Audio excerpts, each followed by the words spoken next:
Why are Manchester City so rich? How can Manchester City continue spending so much money? It is incomprehensible how the team that won the treble last season was able to spend money again. It is inconceivable how a team can win 4 Premier League titles and continue spending money. Where is that money coming from? I assume if you're hanging around, it means you're among the smarter bunch who didn't get offended by that. And let's talk about why Manchester City has so much money, right? And I'm not even going to bother with all the 115 stuff because that is a bunch of he said, she said, and I'm not gonna bother with that stupidity because quite frankly, that's what it has boiled down to. But let's talk about Manchester City's academy. And I want you guys to realize how insane this is. So, this article is talking about last year, Manchester City raised £50 million in budget, basically, for extra transfers, which is almost enough to buy you Haaland, by the way. He was 60 million, or like 55 million in pounds, I believe. Just from trading youth players, academy players. That is an insane amount of money. And there are a possible 13 million pounds in add-ons. So let's assume that we get those 13 million pounds in add-ons. Manchester City's academy, in a single year, has paid for the Erling Haaland transfer. Then, following year, or the year before rather, 47 million pounds. So even if you don't count those add-ons, in 2 years, Manchester City Academy has given you the funds for Erling Haaland plus Nathan Ake. Because Nathan Ake was like 50 million pounds or something. He was really cheap. Now, CFA, City Football Academy, for those who don't know, is set to surpass those figures. Which means you're at the very least making 51 million pounds this year from just the youth academy. So we are talking here about 50 million every year. Every year, 50 million pounds extra on transfer budget. If you want to spend 100 million in a season, we only have to provide 50 million. The other 50 million is coming from rivals buying our youth academy players. So we put 50 million forwards of our own money, and then we collect 50 million from a bunch of idiots buying our youth academy players who end up being trash. because they always are trash. Let's be honest here. The amount of youth academy players at City that have gone to other clubs and absolutely flopped is insane.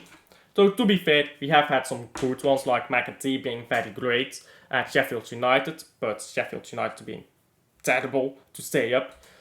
So it's not like all these players are flopping, and there is a reason why teams buy out players. But look at this. This is just insane.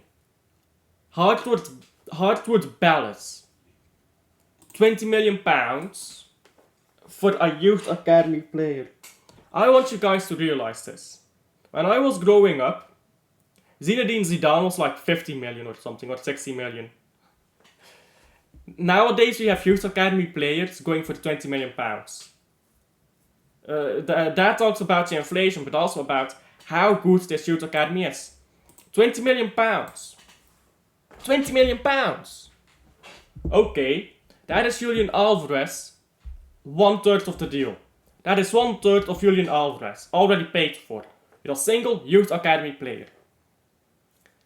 And if you wonder, really wonder, why how Manchester City has the money to continue spending big every season, which by the way, we don't really spend that big when you compare to Arsenal, on net spend. Arsenal has a way bigger net spend than Manchester City. Look at this, 69 million in, 235 million out.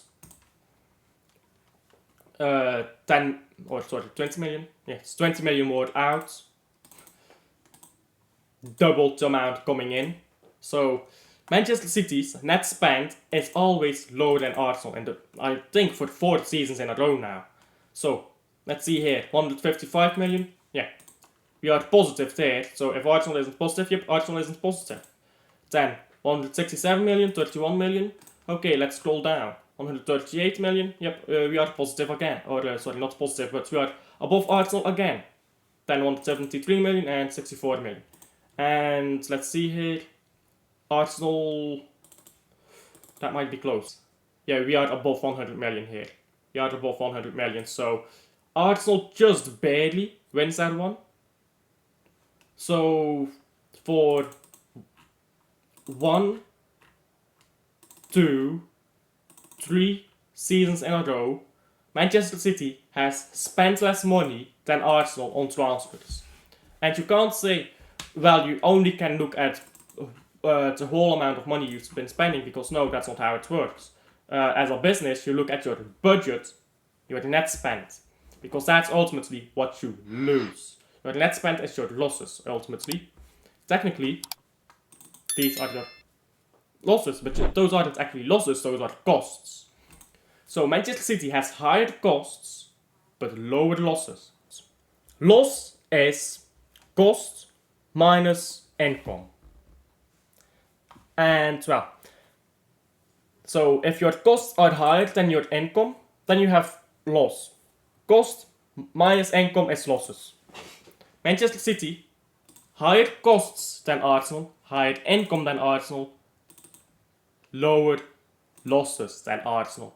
So Arsenal is losing more money on transfers alone, not on the whole business, but on transfers alone, Arsenal is losing more money.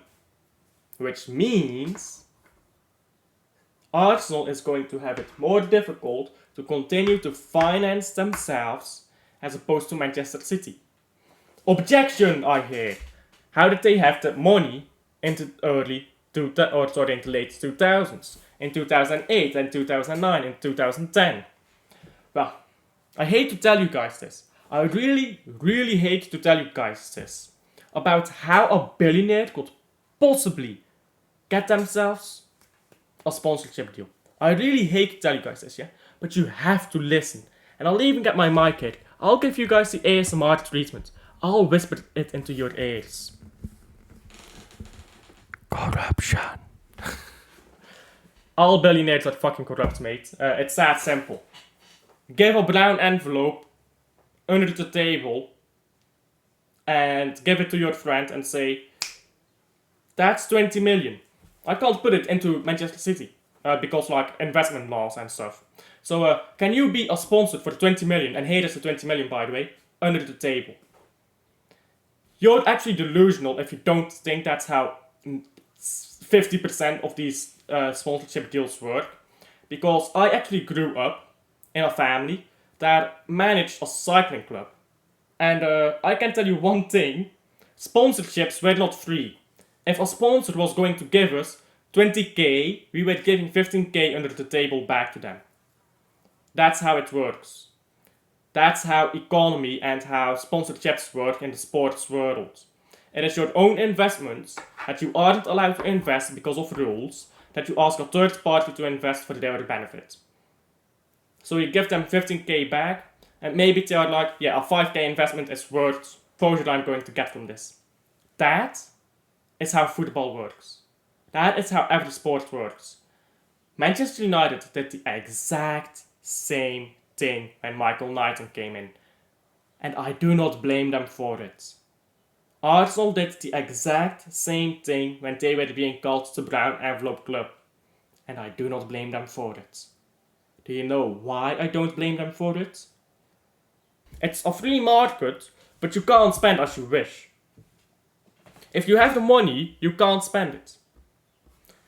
So people are gonna figure out ways to get money into the club.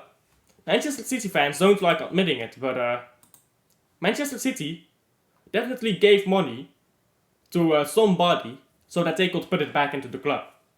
That is something you can never possibly prove. But I can guarantee you it fucking happened. It is impossible to prove it. Every single club in the fucking world has done it. I can tell you that much. And on that bombshell, Manchester City is not going to be found guilty of 115, by the way, because 115 charges claim that the sponsorships didn't happen at all. They did happen.